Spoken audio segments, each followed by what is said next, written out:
We respectfully request the Sangha great virtues for the sake of this assembly and all living beings.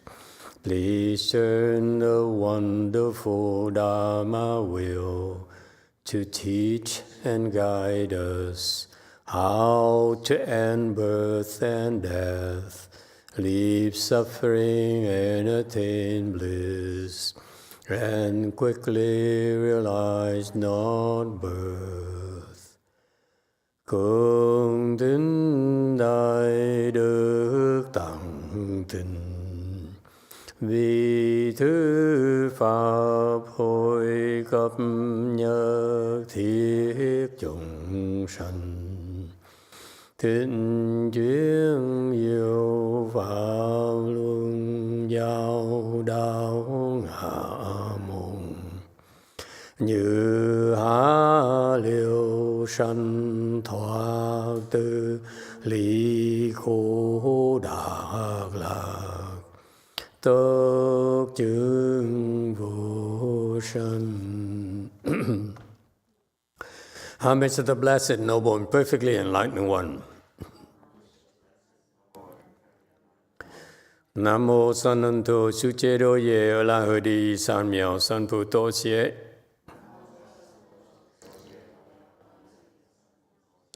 Nam mô Tác Tác Tha Tô Già Đa Già Alahade Tam Miệu Tam Bồ Đà Toa.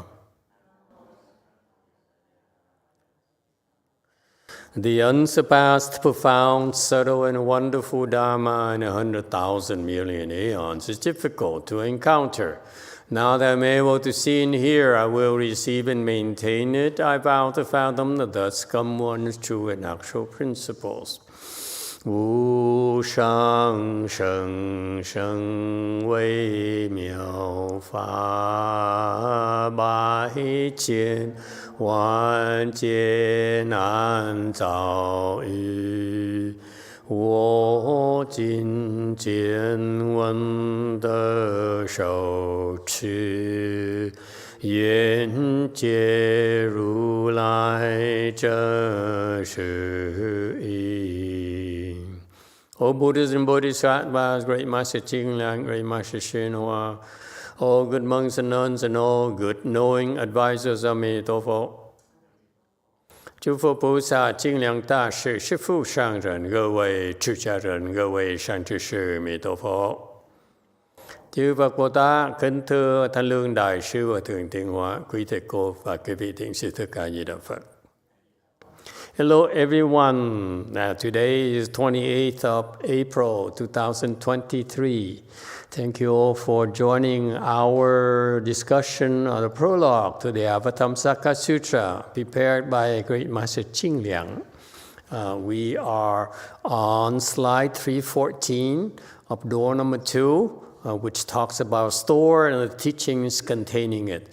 So Master Ching Liang continued to discuss the sutra thing here. Okay, it's a long one, so don't expect to understand everything. Just like when you serve a big feast, eat whatever you like. It's plenty for everyone. Okay. So 314. I'm glad that you all are here joining us. Further, because the secret speech of the king is representative of different things, because if one does not recognize the Vishnu and actual and takes the profound for the superficial, one loses its great benefit.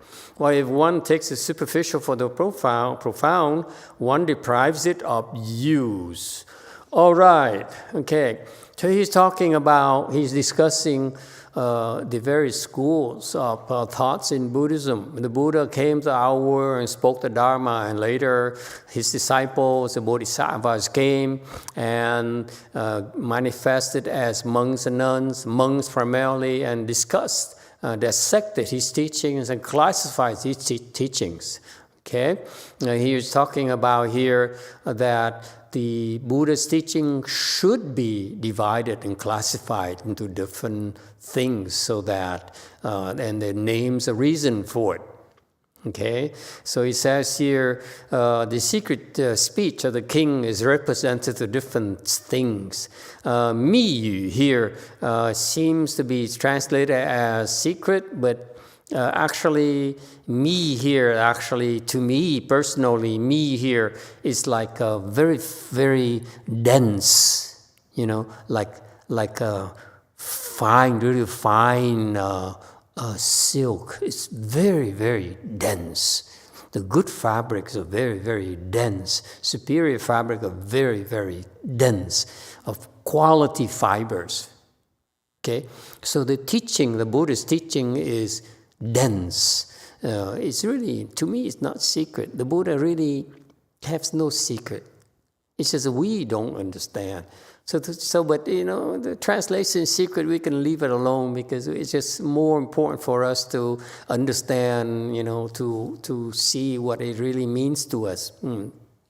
What to me it means in this mi jiao, mi yu here is the words of Buddha is so dense, has such a dense meaning. Okay, is a complete.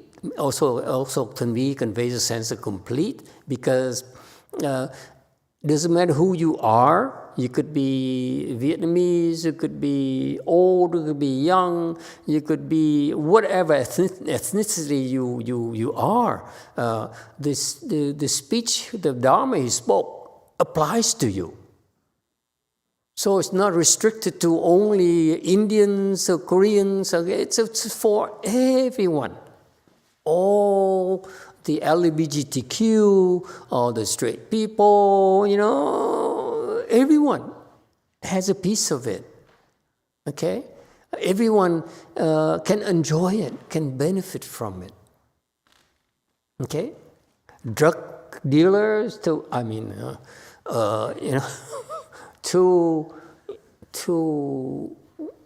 unemployed people.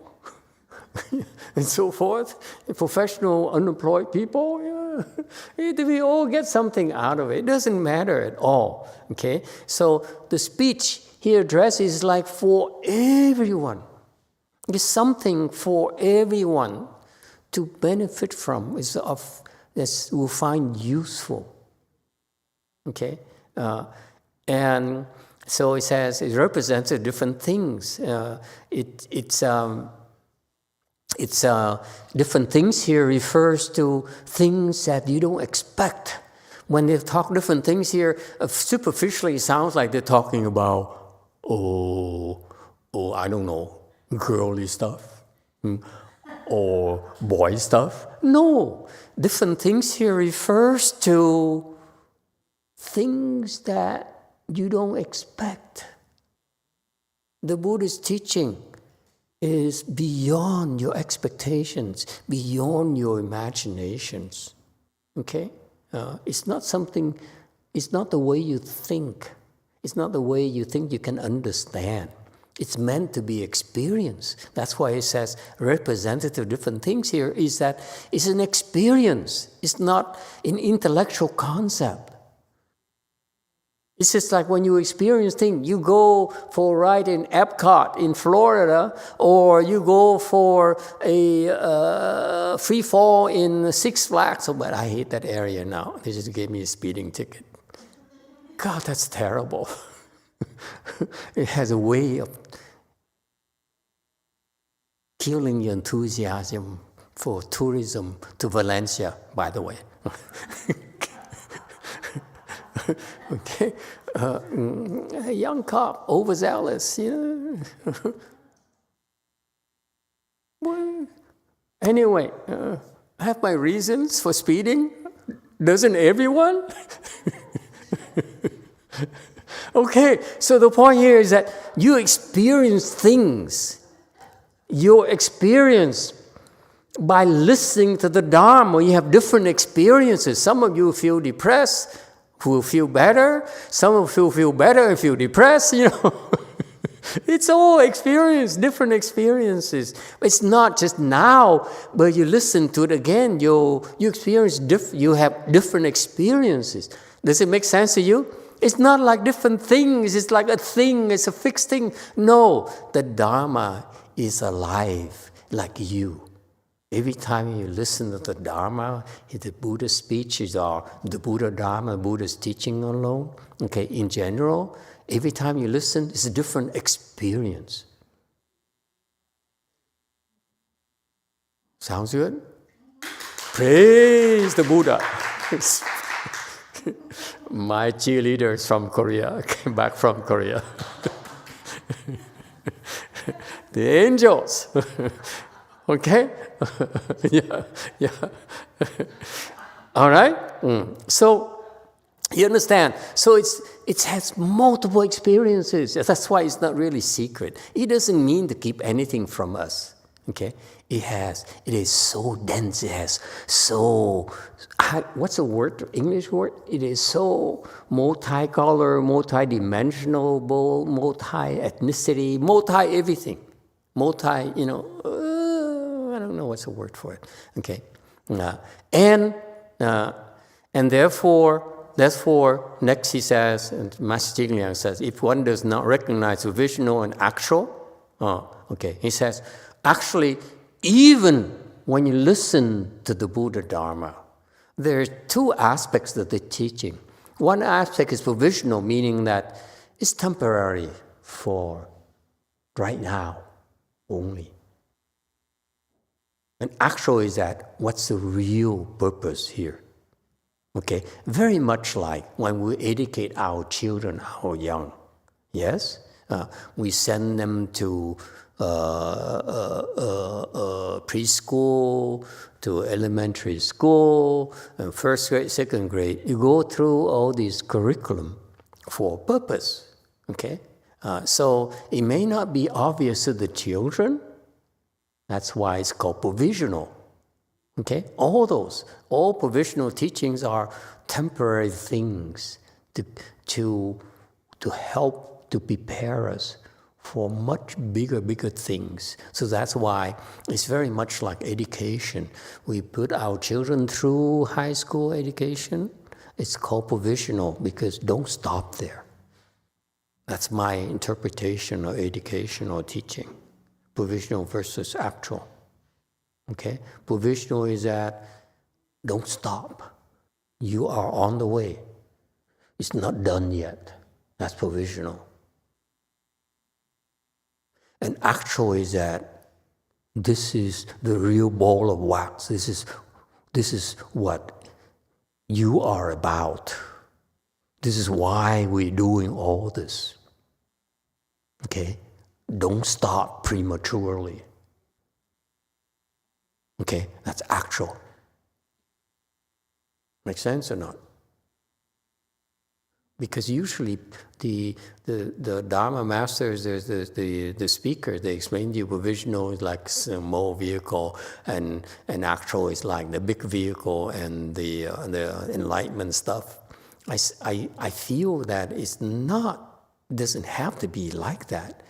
Provisional is like giving candies to children, to us. And it's fun, okay? Kids love candy, so provisional, like for us, we like it.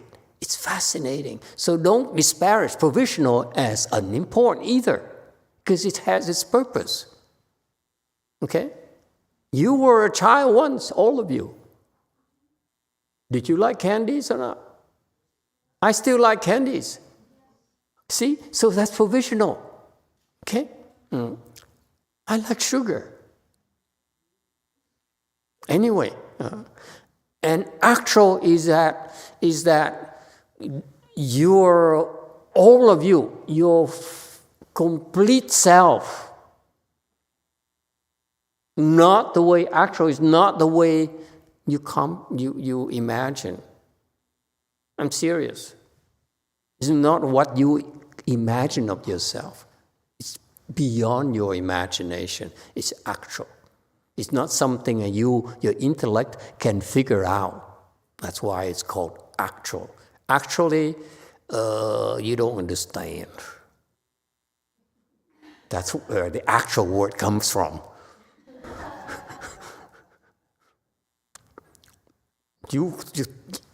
That's the truth.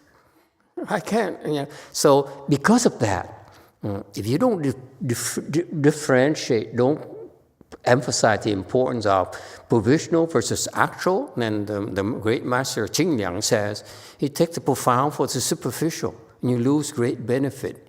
Meaning that if you only say education is only about high school, that level, then you're missing out on the profound, on who you really are. Okay? You're complete you. So profound versus superficial. Superficial like a kid. Profound like you, adult and beautiful being. No? Okay. Yeah, it sounds good, huh? I'm a marketing deep down person. Okay. But not for serious people. Serious people, there's also, there's a profound for serious people. Okay, in all the jokes, there's some profound thing there, I think. Okay, I haven't figured out which part is profound yet. Okay, but there is. That's why you have to differentiate. He says the teacher has to say, that's high school stuff. Okay. Provisional stuff. That's not the whole thing that we want you to learn yet. There's college, there's master's, there's PhD program, there's a lot more. Don't stop there, okay? So because if you stop, you miss out on life, on the multidimensional aspects of life. And this is what I love about this country, by the way. We encourage adults, old people, no hair people, to have continuing education. You see that? That's actual, if you will. Okay? You never stop learning. Okay? You get better and better. Life becomes much better, much more interesting, much more fun, much more meaningful. And we're talking about growth. It's actual. Actual is not static, folks. Okay? That's why he refers to the great benefit is profound. It has you attain incredible benefits for yourself, tremendous benefits for yourself. Believe. Praise the Lord. Okay? Okay, so the Buddha came to our world. It doesn't matter if you're a Buddhist or non-Buddhist, a man or woman.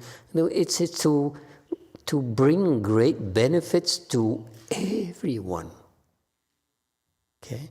And whereas on the other hand, if you don't separate the superficial from the profound, okay, then you're missing out on its use. What use are we talking about? Digestion. I know you guys want something more profound. To me, it's food. Okay, digestion. What is superficial? Okay, because it's supposed to be digestible. Okay, meaning something you can assimilate. Your body can assimilate. Okay. And so that's why you differentiate between the provisional and actual. It's like high school education versus college and higher education.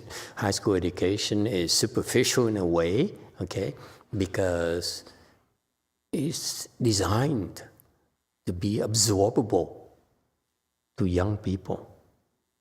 Not too complicated yet. Except for Korea, where they're crazy. Their standards of education is way too high. Okay, all we have to do is let them educate themselves in Korea, and then we hire them away from Korea. Never mind.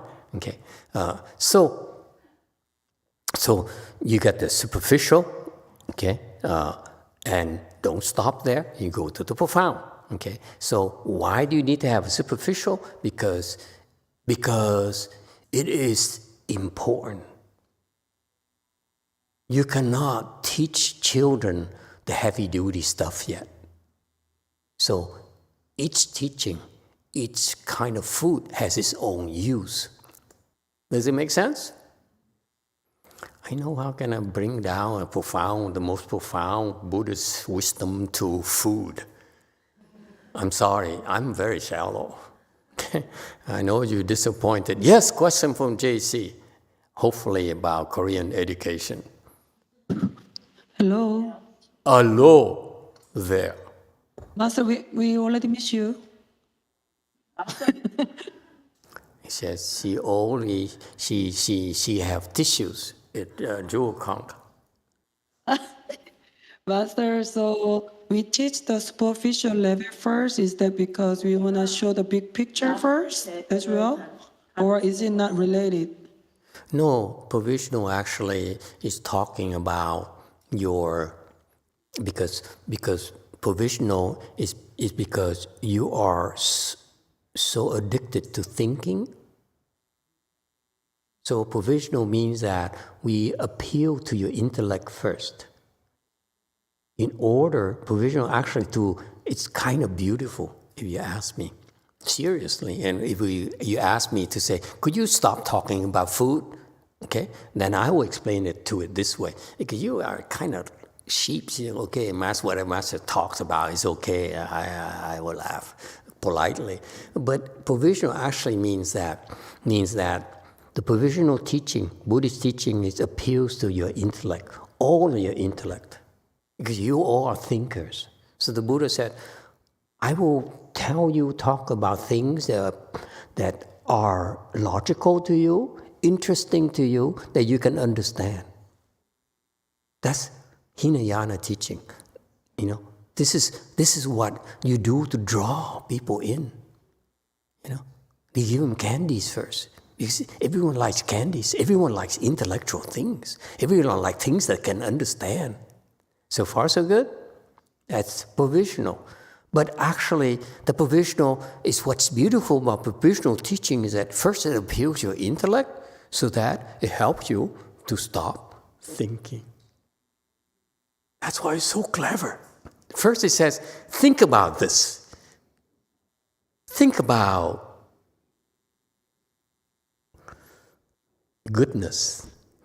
Think about the aspects of life that your parents never taught you, your teacher never taught you. Because their vision is too limited, too channeled, too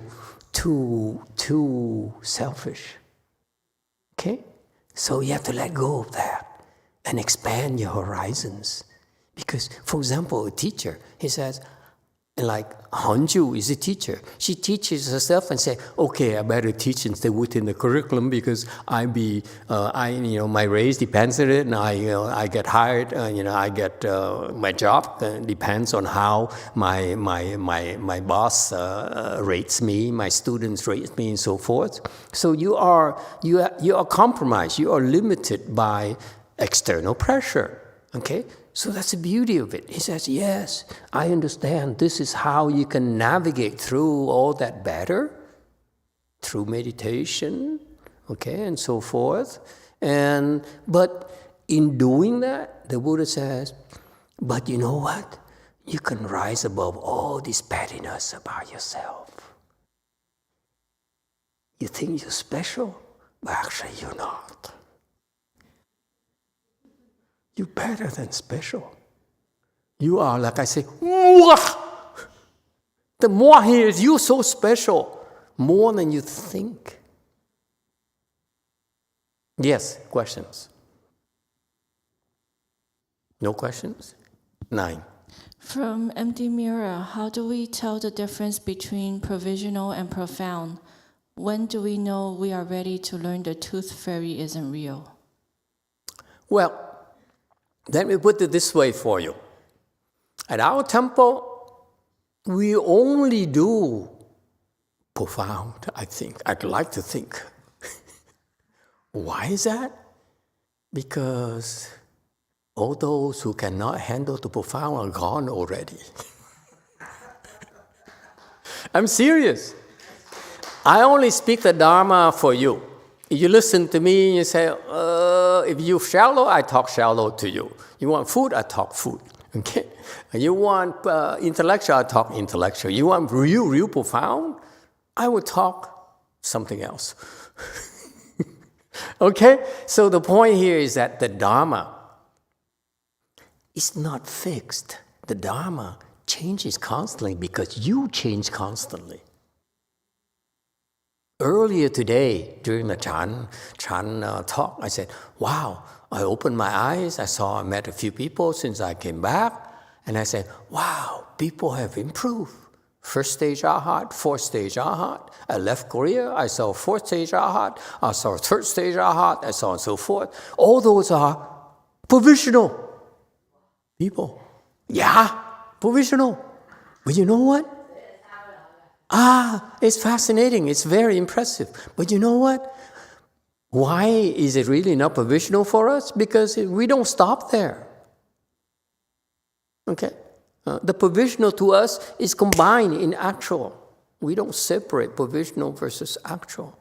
Why not? Because you have the capacity to understand actual. So I don't do provisional.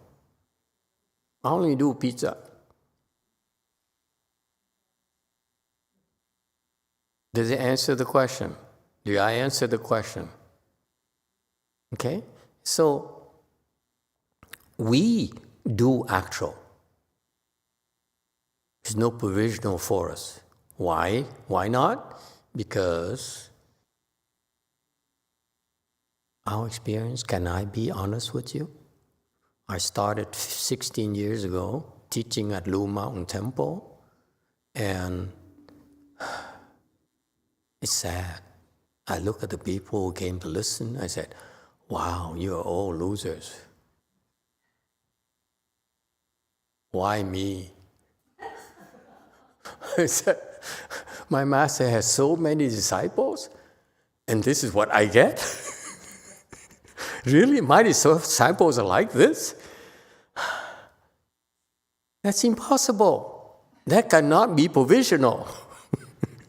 So anyway, so I started teaching. I stuck with the provisional stuff, and after a while, lo and behold, these people learned the provisional, and then they actually graduated into actual. Became much more advanced. So in other words, can I put it this way? It might sound like I'm kissing up to you. Should I continue that route, or really? Should I go ahead, right? Proceed. I feel that from a bunch of losers, you became such winners.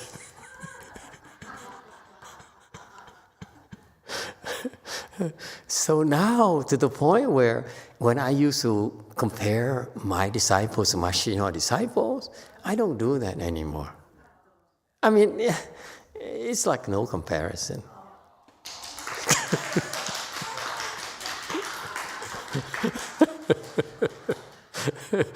Well, you are so full of yourself. Yes, 3. Hello. Well, Master, I am so shallow. And I just want to say that because tomorrow we're going to have tacos. So Yeah. I just want to mention how shallow I am. I think also, don't you think that... Deng Xiaoping. Oh, okay. Chinese thing, Chinese joke. Yes, oh, okay. Did you get it? I didn't get it. Yeah. When one is approaching something that is to some people may be profound, but to others, what is it? It's true. What happened is that it's not the words, folks. It's the listener. Okay? So the same word the Buddha spoke, people understood at their own level. And that's called actual teaching. It's not provisional at all. Provisional is for the sake of classification. It says, you are high school. But when you think about it, can you separate college education from high school education? Not at all. If you say college education, then it's totally separate from high school education, it's wrong, right? High school education prepares for college. It has a lot of commonality, a lot of common denominators. So can you really separate the two? Not really. Okay? One is a continuation of the other. They actually are combined together because it's called education, educating the people, forming of the mind. Okay? If you look at from the big picture, then it's the same thing. You look at it through a microscope, then you separate them. That's all. It's the same thing. Same exact thing, different times, different people. Okay? All right, continuing. 3:15. Because one adorns the sacred teaching to make it deep and vast. Because in all the sacred teaching there are natural divisions. Because all great bodhisattvas also open out the teachings.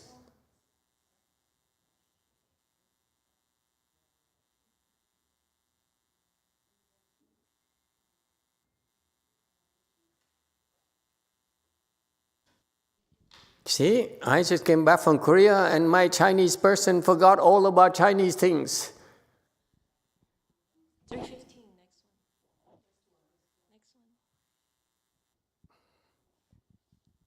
庄严圣教，令生广故，诸圣教中自有分故，诸大菩萨一开教鼓。 Okay, so he says another reason, 3:16 commentary. He says, why do we classify into different teachings? One we call it Weiyang teaching, we call it Linji teaching, we call it Avatamsaka teaching versus Agama teaching, and so forth. Because more reasons. Another reason is you adorn the Buddhist teaching of wisdom to make it deep and vast. So we decide, we as teachers decide to adorn it. Okay? Make it, with our words, with our descriptions, with our classification, to make it deep and vast. So far, so good. We add more spices. All right? So it's sacred teaching, but in India, it takes on different spices. The Indian Mahayana has the Indian spices, which are, what are the characteristic of Indian spices? Besides curry and some masala. What? You don't cook Indian? Luckily for you, Murali here is an expert chef. You don't? How can you eat Indian food without cooking? That's impossible.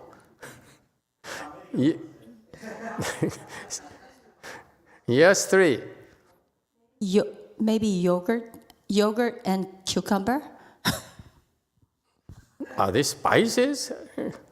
Oh, it's not. I'm sorry. It's like a, what is side dish? Yeah, okay. Well, lucky we have an Indian person here today. Okay, my point is that from a very rare cursory view of mine, because I never really looked into Indian Mahayana, but from what I read about the various schools, the Indian Buddhism, and the experience from a Chinese who went to India, the Indian school seems to be more debate-oriented, more intellectual things, more schools. They have a University of Nalanda, very world famous. Okay, they form the great minds of Buddhism. And so back then, it still is the case right now. A lot of people go to India to learn, to graduate from there, get a PhD from there, and so forth. Okay, but it seems to be geared towards intellectual discussions and debates, and that's where the Tibetan got it from. Okay, the Tibetan is also debate. Okay, they emphasize the learning of doctrines and debate. Okay, whereas the Chinese Mahayana is different. Chinese Mahayana, with all the debates that occurs in Buddhism within India, in Tibet, and so forth. Okay, when you go to China, all of a sudden, there's no more debates. That's one of the characteristics that's different. Indian Buddhism scholars emphasize debate. Okay, whereas when Buddhism went to China, there's no more debates. Why is that? Yes, 3. Maybe I prematurely saying this, but is it because China has many different dialogues? People don't speak one language. Right. It's because Chinese Buddhism stresses more on Chan than Indian Buddhism. Indian Buddhism is more on the intellect. That's why they use words, they use debates, they use principles. Okay? Whereas Chinese Mahayana is more Chan-oriented. Chan-oriented is more what? Not words-based. It's Kung Fu-based, it's Samadhi-based. You have Samadhi or not. So professionally, for example, India, it seems to me the scholars, the Dharma masters use debate to see who can out-debate the other. So it takes a while. It's going on and on and on until, because when we talk about principles, these scholars, Indian scholars are so scholarly, they know so much, it takes a while before you can establish who has a better intellect. Okay? Whereas in Chinese Chan, what's the difference? When you meet a master, meet each other, okay? I'm not talking about Master Hsuan disciples, and they don't get it. I'm talking about, like Master Wei Yang, Wei Shan, and so forth. The high level teachers. One look, they know immediately. They don't debate. One look and say, okay, you there. I don't need to show that you are stupid. I'm not going to out-debate you because I know whatever you say sounds stupid to me. Am I making sense to you? It's like if you are higher level intellect and you have a debate with a kid, why would you spend time doing that? You see my point? If you recognize someone, hey, you're a kid, would you spend time debating with a kid to show that you're superior? No. So that's what happened in Chinese Chan. Chinese Chan, they take a look. They say, whatever I say, you can't understand anyway. So why should I debate with you? You only debate because you are not sure you can win.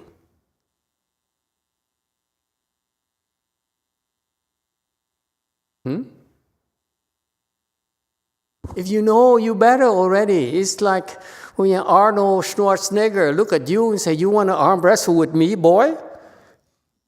Seriously?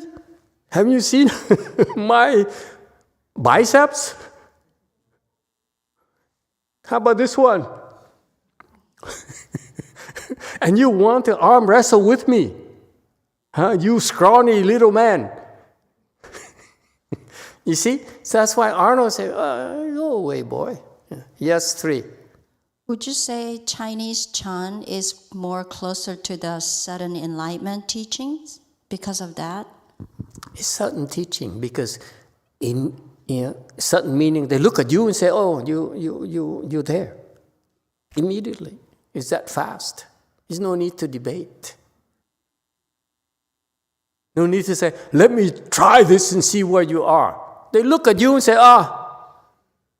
you that level. The great masters, Master Wei Shan, Master Yang Shan, look at each other. That's where you are. I know you. It's called wisdom. That kind of wisdom that they know the levels, folks. There's no need to debate anymore.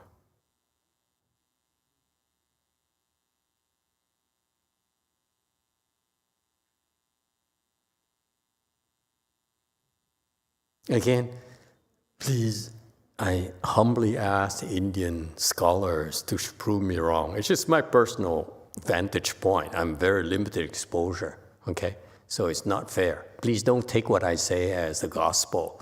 I'm not God. I'd like to be. I wouldn't mind being God, but I'm not, unfortunately. All right? Does it help? Hey, it's okay. I don't have to be God. I'm still happy. Next. So you adorn it. First of all, you adorn it so that it becomes deep and vast. Okay? So there's a human intervention to adorn it. Okay? That's a natural thing. When you see something so beautiful, so profound, you want to make it a more and more and more adorned. Okay? And that's why our temples are never adorned, because there's nothing profound and deep here. When you're poor, you're always poor.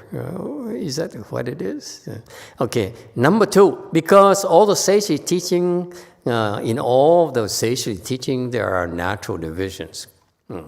Of course, natural division is that it's like, look at it, we talk about education is the timing. You know, that there's a certain stage in your life where you should go to high school. That's naturally your mind can absorb the high school teachings.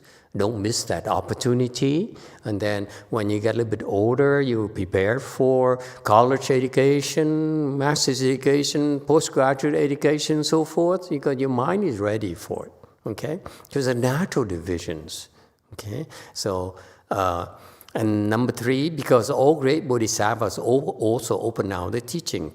Number 3 reason is that Buddha's teaching is so profound that it takes his disciples who are way up there to really understand what he means. Because for us low-level people, we don't get it. So the bodhisattvas, mahasattvas, they're very close to the Buddha levels. They come to our world. Those people are such as Master YongHua, for example. He's a mahasattva. He came to our world, and he opened up the teachings, meaning that he interpreted the Buddha's teaching for us, put it in our language, so that we can understand. If you leave at the original teaching in the Buddha, very few people get it. Whereas these bodhisattvas that came like Mahasattva, they came like Master YongHua, what did he do? He explained the Buddha's teaching in Chinese. Chinese only. Okay? So that's why they open up. They open up for their followers, for their students, for their disciples. So Master YongHua's disciples are Chinese. Okay? So that's why he opened it up using Chinese, the Chinese language. So now in our generation, the future generation, he brought it here. So we have to open it up for you using English. Same thing, from India to China. The Chinese master used to go to India to learn the Indian language and came back and translated the text and explained it in Chinese. Same exact thing. So the Mahasattva, those Chinese masters, actually bodhisattvas who came to our world to open up the teaching for the Chinese. Now we have here in the U.S., the timing and the conditions are ripe for us to open up the teachings in English. Okay? That's all. That's what bodhisattvas do. They open out the teachings to make it more available to the people in that era, of that generation, of that place, those places. All right? Next, 317. And for those many reasons, in opening out the teaching, there are more gains and fewer losses. While in uniting it, the gains are few and the losses are more. 以思多义，开则得多而失少，合则得少而失多。318. This is where I disagree with Master Qingyang a little bit. He talked about losses and gains. No such a thing to me in Buddhism. Let's go through his first, okay? And then I present you my argument later, okay? And you see that mine is more American. Okay, so he says for previous illicit reason, don't worry, it is just talk. So wherever you remember is fine. You don't remember is fine too. It's all talk. Okay, so many aforementioned reason, they're explaining the teaching. They elaborate on the Buddha teaching so they have more gains and fewer losses. Okay, and in contrast, if you combine them, combine them, then the gains are few, but the losses are more. Okay.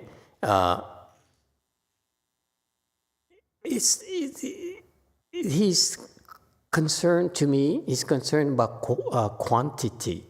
And you know where I'm going. Quality is the essence of who you are. It's not about quantity. We're not built for quantities. We're built for quality, I'd like to think. And this is where we should have an applause kind of sign. Thank you very much. Okay, we are creatures of quality, not quantities. Not at all. Okay, we appreciate quality. Quality elevates us.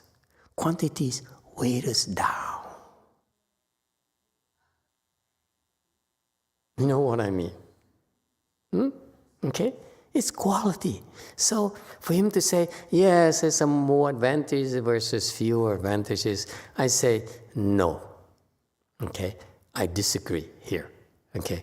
Sometimes you do it because of the people, of the time, of the place. It's not about more quantities or you worry about gains and losses. It's not that important. Okay, so this, to me, this is too intellectual. By the way, we've been discussing this for like 2 years now. You notice this is the first time I disagree with Master Qingyang. Okay, it's called a building up of a revolution. Just like I started with Master Shinwai, he's my master. You should stick to the corporate line. We are Chinese Buddhism, Chinese Mahayana. Now I said, that's too Chinese. You see? Why is that? Because of you. It's not my fault. It's just yourself. To say, if I agree with him and says, yes, more gains and fewer losses and so forth, then I'm degrading you. I feel I'm degrading you. I feel you quality people. You're not into quantities.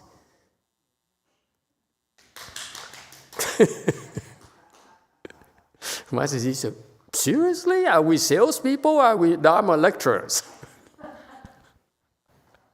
We both. Okay? So to me, it's not about gains and losses, more gains and fewer losses. It's about you. Even fewer or more, it doesn't matter. It's about the quality, what you get out of it. Each and every one of you, each at your own levels. Whether you're Cantonese or you are, Swiss, it's the quality of life, the quality of your soul that matters.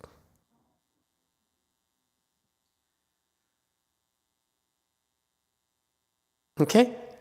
Shall we move on? Yes, number 7. Yes, Master, thank you for letting me ask the question. Can you give an example of uniting in the history of Buddhism? Uniting? Yeah. For example, what's an example of uniting of the teachings? You should say, for example, you say that you unite all the Chan schools into one Chan school. Only one American Chan. There's no more Chinese Weiyang, Chinese Linji, Chinese Caodong, Chinese Fa Yunmen, and so forth. Let's combine them to one school only. Okay, that would be to simplify the teaching. Because the reason that in China they have a Yunmen school, Weiyang school, is because of the times of the pupils. Master Weishan, our founders of our Weiyang's lineage, he found Yangshan, so that's why he had to challenge himself to bring Yangshan, to transfer his knowledge to Yangshan. That's why it's very profound. Whereas when you come to Linji era, which in the next generation, then the students weren't as good. So the teaching has to be compressed. Okay? So the teaching from Yangshan is this much. Go down to Linji, it compresses to about, you lose 1/4 of the teachings, because this quarter, the upper tier of the 1/4 tier here cannot be absorbed. So very much like food. Okay? If you feed children, you don't want to give them what's thing that's difficult to digest for children. Caviar and champagne. Yes? So you leave out the champagne, leave out the caviar. Okay? You give them the wholesome stuff. But we, normal people, love caviar, love to drink. No? Especially Koreans, they love soju. Okay, so that's why I'm joking, of course. That's why you unite them, because you combine them to one Chan alone. Then you don't have enough time to teach specific levels. Okay, so for example, we just say, never mind about combine. Let's talk about Northern and Southern California. Different people, different interests. Okay, you cannot say only American Weiyang, American Chan is only one flavor. No. Down here, we are much better. Excuse me. I don't want to alienate our up north friends, but the point is that it's different cultures, right? We talk about dividing California to 2 states, Northern and Southern California, with different cultures, different people, different interests. Okay? Here we're more plastic. But we like it, we're proud of it. You know? Hey, I'm shallow, I like it. Up there, I say, I'm more profound, I'm more into, you know. So that's why you don't want to unite California. You eventually, I think we should separate California to 2 or 3 states. Just kidding. Okay? Yeah. Next. 319. But if one can just empty oneself in seeking the doctrines, what cannot be divided is divided. And how is that to miss a great intention? Therefore, we now divide it. 但能须以求宗，不可分而分之，亦何爽于大旨，故今分之。 Okay, 须以 so 求宗。 Okay, yeah. 320. So he says, now he's arguing against himself. Say, okay, I said, therefore, he says, we shouldn't divide, but then we should divide. Okay? So he says, if you can just empty oneself seeking the doctrines, okay? So that's what I'm referring to, alluded to earlier. I said, you use your intellect. You want to understand everything. You want to beat everything to death. You want to penetrate. You want to understand every single thing, okay? But in doing that, actually, what we're teaching you is we show you to how to understand more by emptying yourself, by stopping the incessant deliberation that goes on in your mind. Should I? Shouldn't I? Is it for real? Is it not real? Okay? Is it beneficial for me or is it not? Okay, stop being so selfish, so self-centered. Okay, that's what I meant by emptying oneself. Meaning that don't be so selfish. Life is not about you alone. Okay, and so that's why this spiritual path here, you need to let go of the ego. Okay, that's how you understand more. Okay, by letting go of the ego, that is, you let go of one, then the ego is lighter. You let go more of the ego, then that's how you empty yourself. Minimize the ego. That's provisional teaching. That's Hinayana teaching. That's also Mahayana teaching. You start first by not taking yourself so seriously.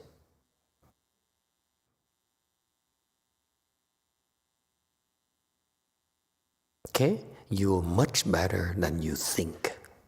Whoever thinks so highly of yourself, I assure you, if you will discover that by not thinking as highly of yourself, actually you become a better person. You actually become better. That's the secret to the spiritual path. Okay? Empty yourself in seeking the doctrines. Okay? So the intention is the intention of the Buddha is to make it so widespread so you can divide it as many ways you want. All right, 321. The second, ancient and present disagreements and concurrences in contrived division having two parts. First, discussion of this land, afterwards explanation of the Western region. 第二，古今为顺，区分为二，先叙此方，后明西域。 All right. So next section. There are two doors here, 4 doors here. The second door here, the explanation that the teaching are not the same. Different schools have different teaching. Why is that? Because of ancient and present disagreements and concurrences. Okay, meaning that the times are different. Back then, the needs were different. Therefore, the teacher says, okay, I need to address my followers' needs. Nowadays, the needs are very different, very much like, don't have to look very far. Master Hsuan first came to our country, okay, he saw the needs of his disciples. So he explained the Dharma in a certain way. Okay. However, now in my generation, okay, we have to make it more Americanized because you are better than that. Okay? So he says there's different explanations. He says we divide it because the difference in the time, in the old times, is different. Now is different. And so he says, and the geography is different. Right now, he says, in particular, it's Master Jinglang, it's Chinese. So he says, the curse in this land, he said, meaning in China. And afterward, explanation of Western region, afterward, it reaches back to the India region. Okay? 323. Now to begin. Although the explanations are many, in general, to arrange them under a number of representatives, one defines 5 doors. 经出诸事虽众，略叙述家，乐为五门。 Okay, so Master Jinglang, being very wise, very erudite, he looked at the Chinese teachings and Indian teachings, if you will. So this is kind of interesting in a way, a very good survey of the teachings, if you will. Okay, so he says, from what I've seen, from what I read in India and China, the 2 Chinese systems. So it's kind of cool to see what he says. He says, in China, here in China, he says, there are different ways to divide the teachings, classify the teachings. So he says 5 doors. Okay. 1, 325, establishing one sound teaching, that is, that the teachings of the thus come one's single generation did not depart from a single sound. Nonetheless, this has 2 masters. 一立一因教，未如来一代之教，不离一因，然有2师。 Okay, so he says, if you classify all the various teachers, okay, in China and India, in China here, for example, he says, there's a first group of classification is one sound, meaning that everything, all the Buddhist teaching is only one sound, okay? And there are 2 masters who advocate that, okay? Chinese masters. 327. 1, Bodhiruchi of the latter way, who said, the thus come one single sound simultaneously declares 10,000 and sets forth both great and small. 2, Dharma Master Kumarajiva of Yaoqin, who said, the Buddha's one perfect sound is level and equal and non-equal. 一后为菩提流之云，如来一因同时报万，大小并成。2，姚秦罗十法师云，佛依原因平等无二。 Okay, so commentary 328. He says, for those who advocate the Buddha is only one sound, one teaching only, okay? There are actually 2 known masters, very famous masters who took that stand. One is Bodhiruchi and the other is Kumarajiva. Okay? Those were the early Dharma masters who translated a lot of texts from Sanskrit into Chinese.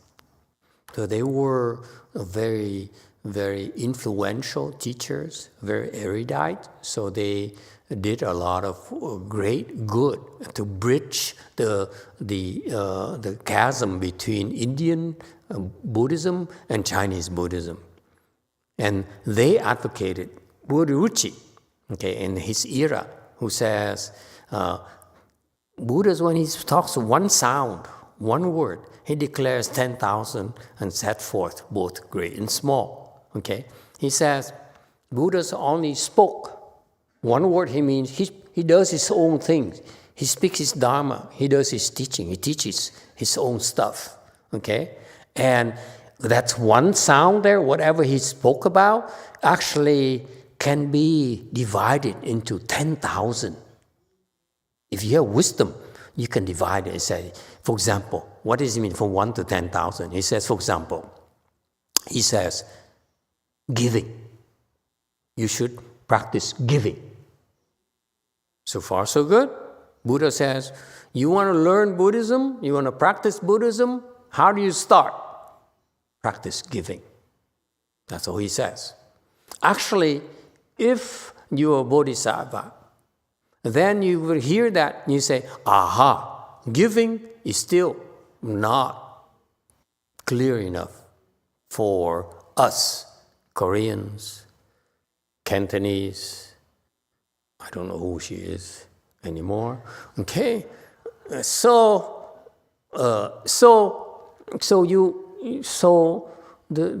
they decided to say, okay, giving is actually more than what the way it sounds. Okay, could be giving of material things, giving of the knowledge. Okay, material thing could be giving of your organs, of your money, of your time. Your knowledge could be your intellect, your interpretation of teachings, okay, and so forth. So you see, one word of giving, the Buddha says you should give, actually translates into more and more. It can be opened up, if you will. Okay, and Buddha Ruchi says, if you look at the Buddha's teaching, one sound there actually is opens up into 10 different principles. One principle opens up into 10,000, meaning a lot of principles behind it. And that's how you can differentiate small Hinayana teaching versus Mahayana teachings. That's Buddha Ruchi. So he is very erudite. He looks at all the teaching of the Buddhas and he says, I can see one sound, I can see Hinayana versus Mahayana. Now, Kumarajiva is the contemporary of Buddha Ruchi. Okay, they both are great translators, although Kumarajiva was a better translator, a more popular translator, and history makes it undeniable. Kumarajiva's translation from Sanskrit language into Chinese were more numerous, better loved, better appreciated than Buddha-ruchi. Buddha-ruchi also did the same thing. He translated from Sanskrit text into Chinese text. Okay, they're both great translators, but the record speaks for itself. Kumarajiva is much better appreciated, much better, and much more depth, if you will. So Kumarajiva says, the Buddha's teaching is one sound. Yes, it's one, okay? But that sound is level and equal and non-equal. Okay? Meaning that sound there, you should not differentiate into small vehicle or Hinayana versus Mahayana. That's wrong. That's wrong to do that. Okay?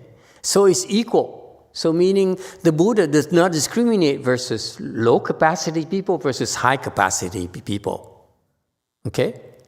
But it's also non-equal. So level equal and non-equal. Meaning that he does not discriminate, but it doesn't mean that it's non-discriminatory, meaning that maybe the Buddha does not discriminate, but actually it discriminates. It also applies differently to different people. Am I making sense? Yes, in the back. I know there will come to things where your intellect will stop and say, oh, what is he talking about? Yes. Master, the word wu was translated as non-equal. Is that in Chinese? This means no two. Not two, yeah. Wu is actually non-dual. How come English was translated as non-equal?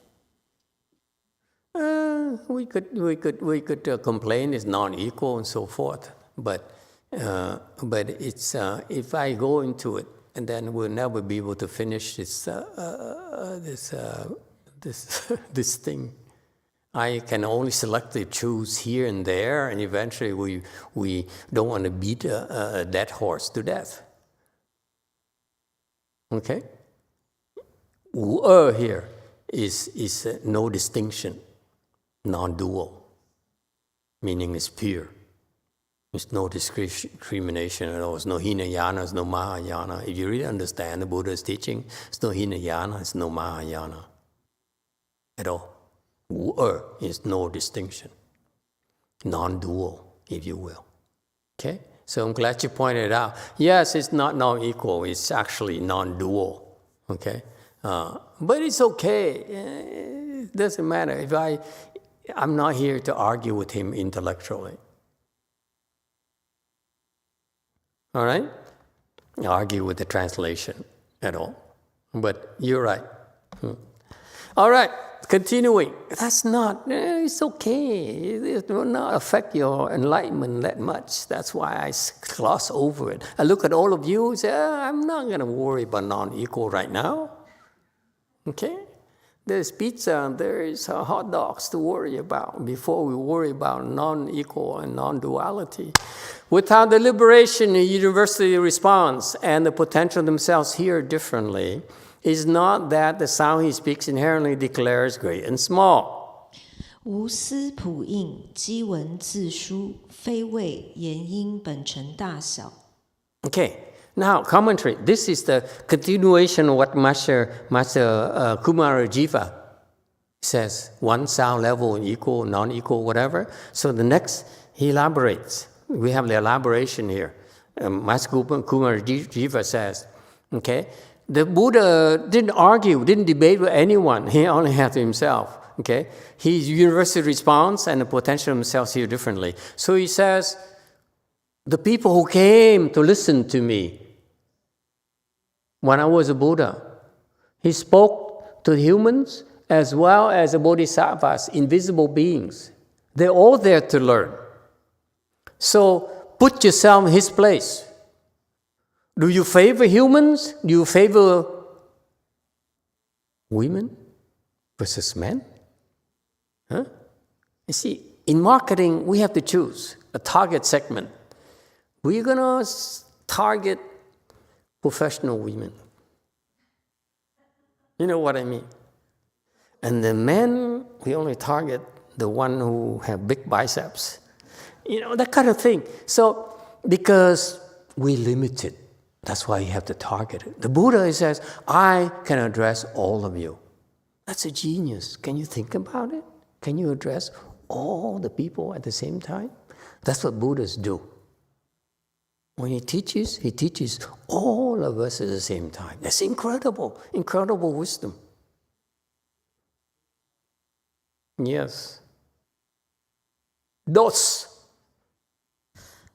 Thank you, Master.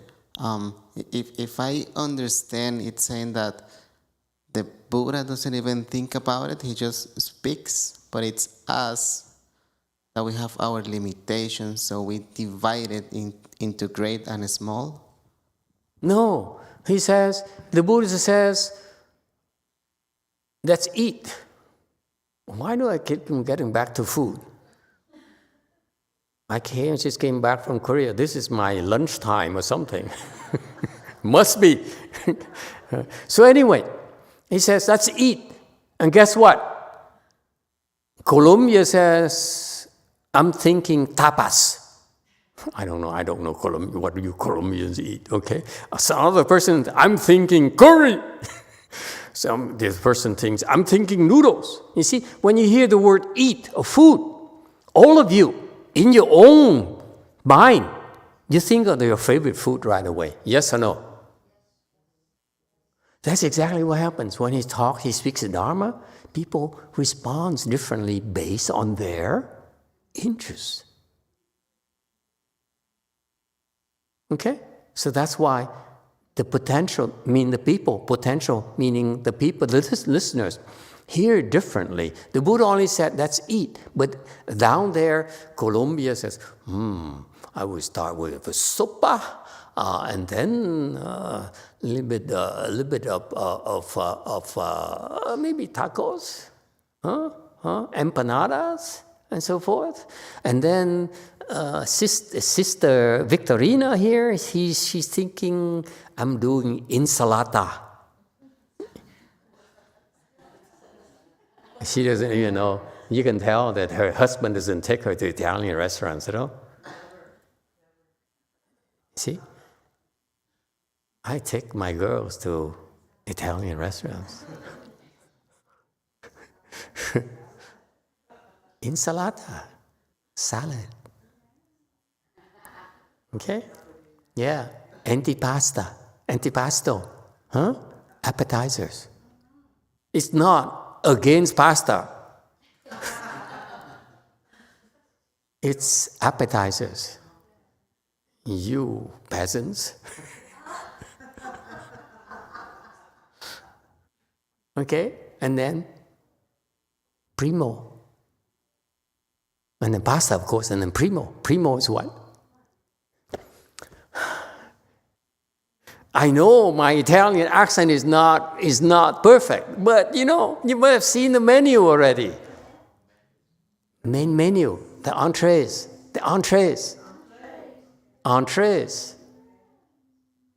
You got that? So that's why people think different. I think pho. I don't care what you say. I like some pho, and then she likes some noodle soup, wonton noodle soup. I don't know. Okay? So each person, depending on their personal preferences, hear differently. And why is it important? It's important. This is a reminder to you when you say, honey, let's go out to eat. If your wife is Chinese, don't take her to a Russian restaurant.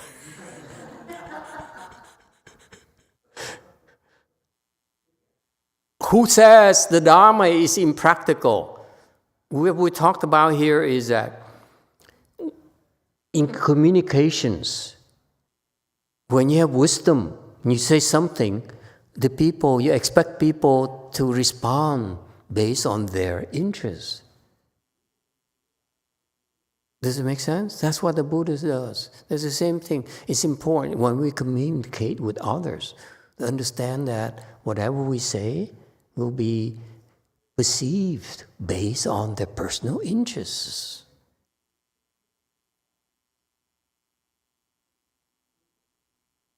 Does it make sense?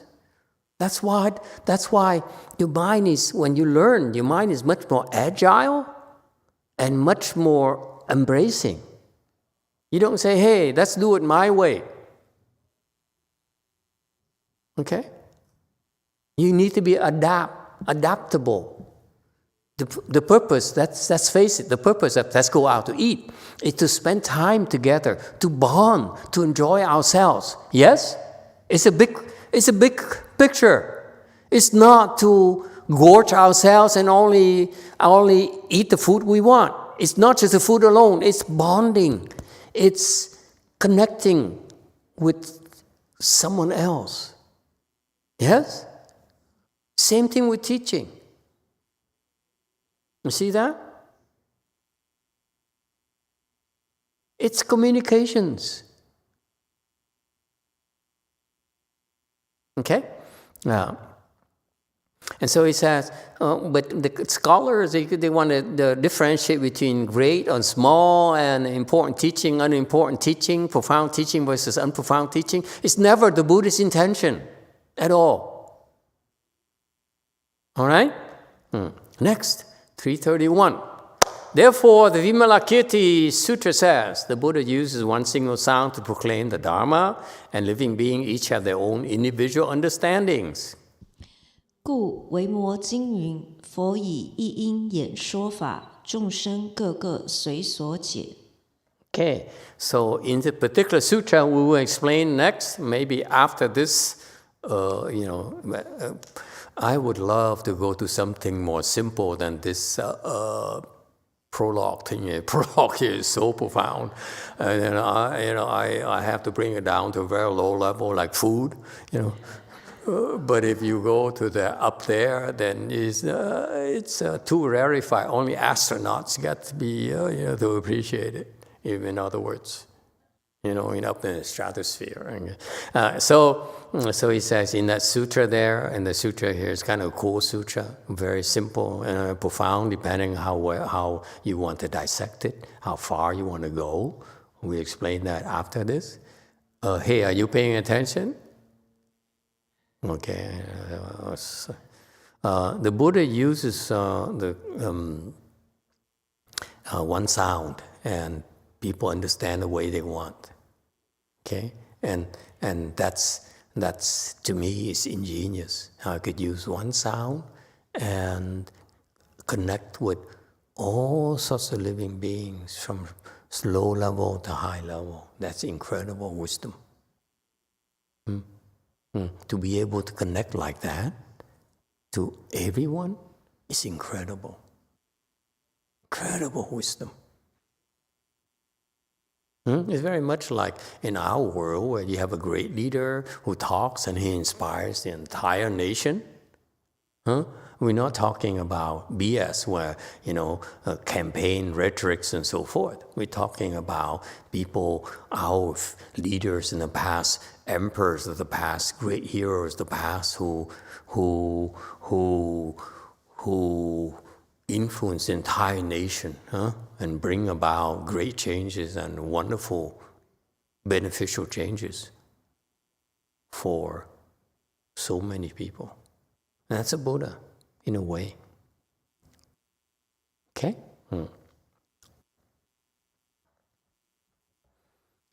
333. Of the two masters above, the former maintained that the differences were inherent in the Buddha's sound, whereas the latter said the differences were in the potential themselves. 上之二师，初则佛音具义，后则意自在机。 Remember Bodhiruchi and Kumarajiva, the Indian masters who moved to China to do the translation? So they did, and they made a lot of personal sacrifices, if you will, to go from India to China where they prefer to eat noodles versus rice. Okay? It's difficult to accept. So they made a lot of difference, personal sacrifices to help. Okay? And he says, Bodhiruchi maintains that the Buddha sound actually contains great and small, whereas Kumarajiva says the sound is no differentiation. It's the people who hear it who are different. What do you think? Who's right and who's wrong? Yes, sir. Two. Thank you, Master. I think both. Both are right and wrong? No, there's no right or wrong, but both work in that. Both are right? You have to choose. You have to take a side, both man. Are right. You cannot say both are right and wrong. Yeah, both are right. Both are right. Okay. Anyone disagrees with Colombia?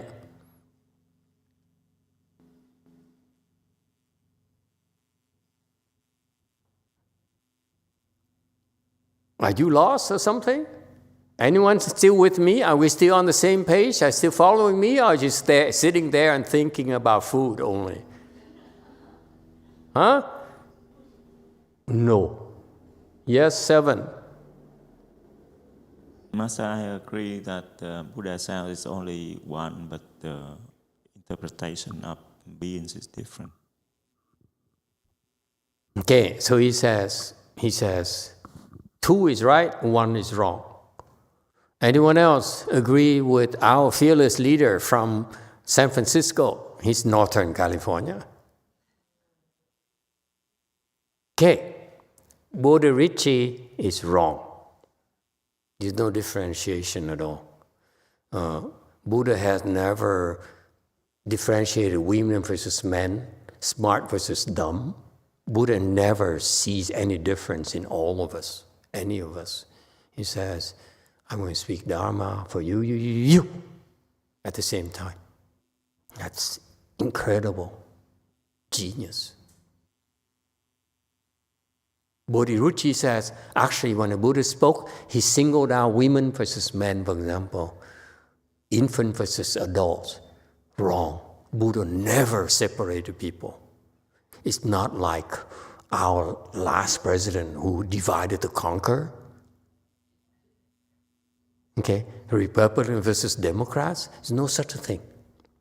There's only one nation, one people, united.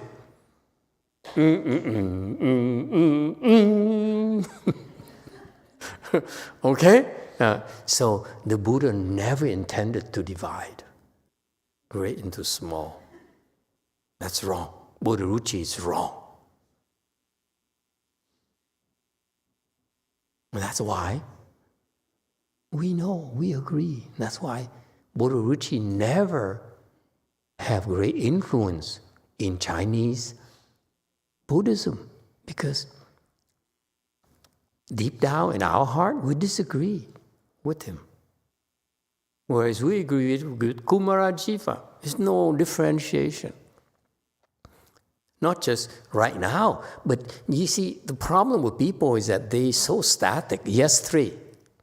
Master, do you think Bodhiruchi's the level of wisdom was much lower? Yeah, Bodhiruchi is the second stage Arhat. Kumarajiva is a Bodhisattva. He's at least the 5th or higher ground Bodhisattva. So it's no comparison. Like the Bodhiruchi is stuck on small and big. The people who are talking about, small vehicle, Hinayana versus Mahayana, and they're dead set about it, they're wrong. Or they said, this is Indian Buddhism versus Chinese Buddhism. There's no such a thing. Indian Buddhism was there to serve the Indians. Chinese Buddhism was there to serve the Chinese. Same thing right now. American Buddhism is serve all of us, which is, I don't even know what American is. Can you thought about it? Is it Indian? Is it Chinese? It's all of the above. You see that? So it's much more challenging in our times. Back then, simple. You worry about curries, you worry about, dal. Okay? You never tried dal? Yeah, clearly your husband doesn't take you anywhere.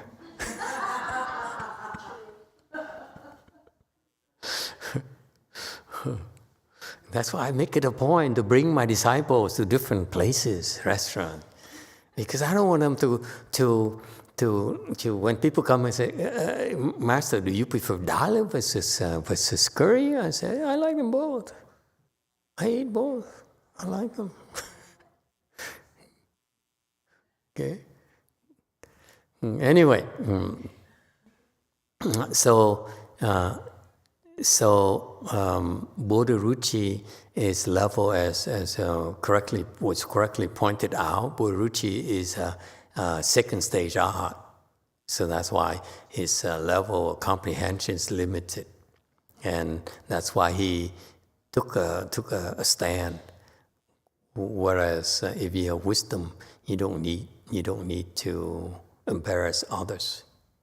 Because when you say, Bodhiruchi says, it's Hinayana versus Mahayana, and in proving himself right, he's going to make some people lose face. Kumarajiva said, hey, we all the same family. You call it small, call it big. It's Buddhism. We're all living beings. We all can use different things. Some days we can eat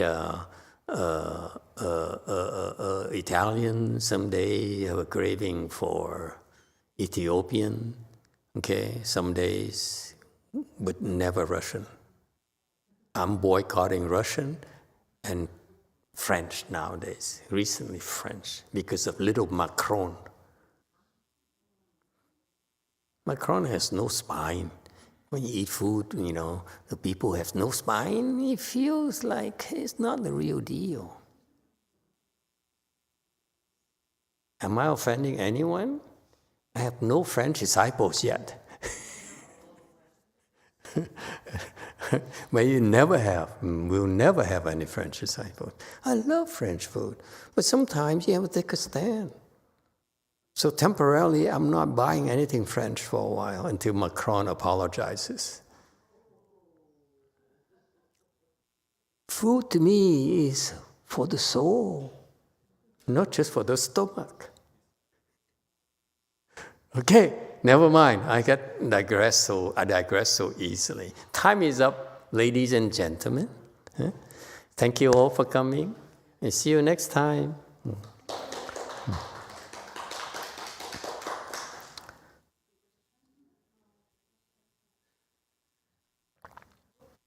Oh, we have transference, don't we? I got back to the real world.